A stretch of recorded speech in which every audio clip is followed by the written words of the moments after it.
With the latest on the Lahaina fire investigation. This is a report that's in response to information that the Attorney General, the State Attorney General, sent out last week, and Maui Alert reported on last week as well. Maui Alert uncovering some issues that raised troubling questions essentially about the mayor's whereabouts. The bottom line here is that the county has responded to those series of reports from the Attorney General's office and by virtue of our reporting to us as well, raising what it calls corrections that it wants on the record. The only problem is that some of the things that the county has sent to sort of correct a record, we have not been able to verify. And still unable to verify, and this goes to a much bigger issue that the state has had with the county as well. The county is saying that it's been fully cooperative. Nonetheless, there are some things that seem like they should have been turned over that haven't been turned over that still leave question marks here. Let me back up just a little bit and tell you where we're coming from here. This has to do basically with the mayor and the mayor's whereabouts on the day of the Lahaina fire.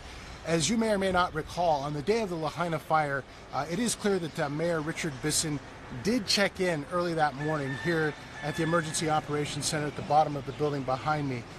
There were some fires in the Kula area, and then later on one developed in Lahaina as well. He was here for some time that morning, but for how long and the duration, that's where things get gray. And basically, we know that after the Lahaina fire came to a conclusion in the morning. In other words, it was under control. Sometime after that, the mayor's man in charge of the Emergency Operations Center, Herman Andaya, who is not on the island, who is on Oahu, but Herman Andaya at some point believed that the mayor was not around here, wasn't in the office. And then around just before 3 o'clock, the second deadly fire broke out in Lahaina. Now the questions there is where this sort of becomes still becomes very murky and very important about what the mayor was or was not doing, where he was not at during that time.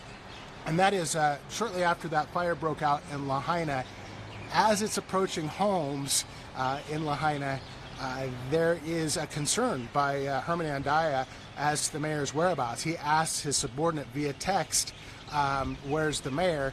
And eventually we see that the mayor responds to Herman Andaya saying that, yeah, this fire that has broken out in Lahaina is important. Let's stay on top of it. To quote him, let's stay on it, I believe, unquote. And that he would be back in the office after he had a doctor's appointment. Now, the county, I will tell you, after we reported that and a lot of questions surrounding that, it came out last week. Late last week, late Friday night, saying that, well, in fact, the Attorney General, what they didn't report because it didn't have the information, was that the mayor turned to his assistant later after that text and said, well, cancel all my appointments, I'm going to deal with this fire. So when exactly was that, if it happened, when exactly was that text to that secretary? When did the mayor get here? And at what point did he take over command? Because there are a lot of questions about just what was and was not done during that fire. A whole litany of things, from sounding alarms to police coordination to requesting the military's help to sending out emergency declarations, all kinds of things that the mayor would have likely have had a hand in. Was he here?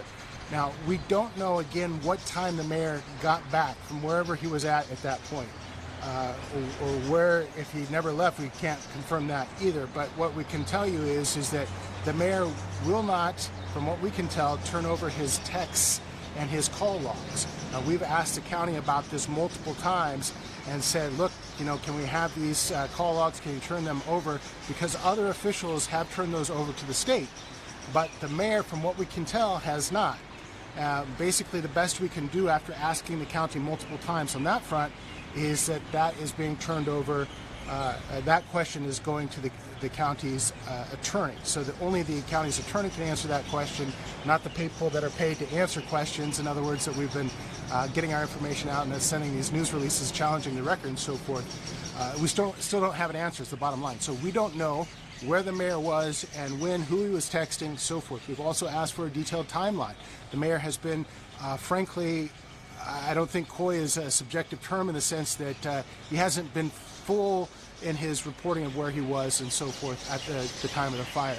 In fact, on the day of the fire, the mayor did an interview live on TV at 6 o'clock on KITV. At that time, the fire had already been confirmed to be a deadly fire. Houses burned down, a very serious situation, getting worse by the moment at the time of the mayor's interview on KITV.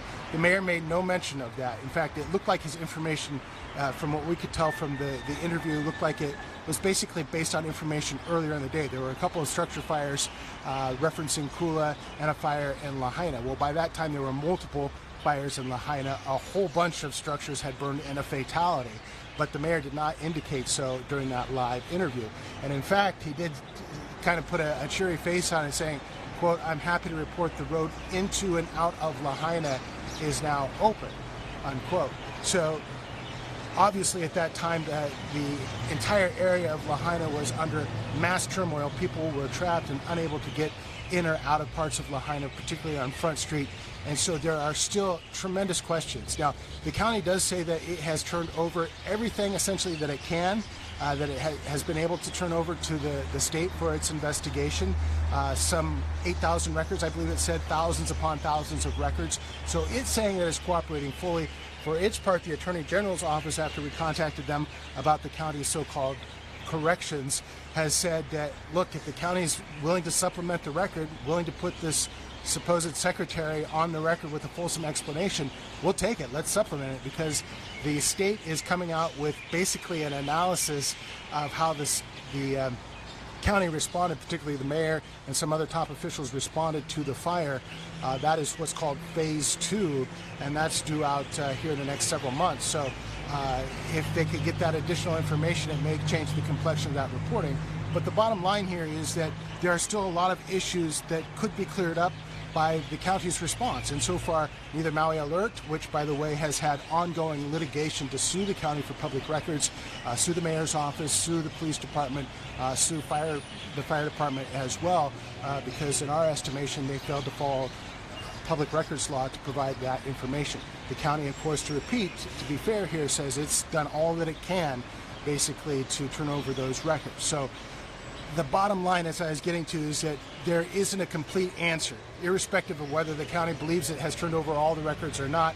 Some of these basic questions that we're asking, some of the things that could clarify things, just have not been provided, so the public can have a look at that and determine for themselves whether more accountability should be had. And in speaking of accountability, a lot of the people in the public, a lot of people that have responded to our reporting have asked, why has there not been any accountability for the people in charge here? You may remember Herman Andias stepped down a couple days after the fire. He's the one that said he had no regrets for sounding the alarms. He claimed it was health reasons, but there hasn't been any sort of punitive measures taken or any accountability had against anyone else, and that includes the chief of police, the fire chief that was not on the island at the time of the fire, so his responsibility in all this is up to question. But the mayor, who was here on down, those are all open questions, and one, frankly, that the county council, should it choose, could investigate itself. The county council has the power to hold investigative hearings, to look into these questions, to call people to testify, to open up the records and present those publicly in a public light, a lot like congressional hearings. If they chose to do it, that would add potentially add a tremendous layer of transparency to the reporting here and the accounting of what occurred, but so far, no announced plans to do that. Maui Alert, as you can tell, is committed to this story. We will stay on this. We are continuing to dig as we speak for records. We're continuing to litigate for some of those records and provide a full and complete accounting of what occurred on the Lahaina fire. So, frankly, so that it never happens again, so changes can take place not only in Lahaina but county-wide, where they are needed to essentially make government more effective on the island. We are definitely committed to that. In fact, we have a campaign called the Truth for Lahaina campaign, and if you'd like to contribute to that, to help Maui Alert continue its fight for records, please, by all means, do that. You can get a t-shirt that says Truth for Lahaina. It's a great way to show your support for the cause and help Maui Alert stay on the air, continuing to dig. Either way, we're digging in. We're fighting for this information for you. We're going to get the answers, no matter how long it takes or how hard we have to work. We will get those. We will keep fighting until we're satisfied that we've brought you the answers there. So that is it for now. That's the latest on what's going on here with regard to the investigations on the county records and the mayor's response. A lot of people call it a botched response to the fire. The bottom line, as I mentioned multiple times, is that basically the county is defending itself but not providing any verification to support those claims. That is it for now, everybody. I'm Paul Aker, live at the county building in Maui, in Wailuku in Maui. I'll talk to you soon. Aloha.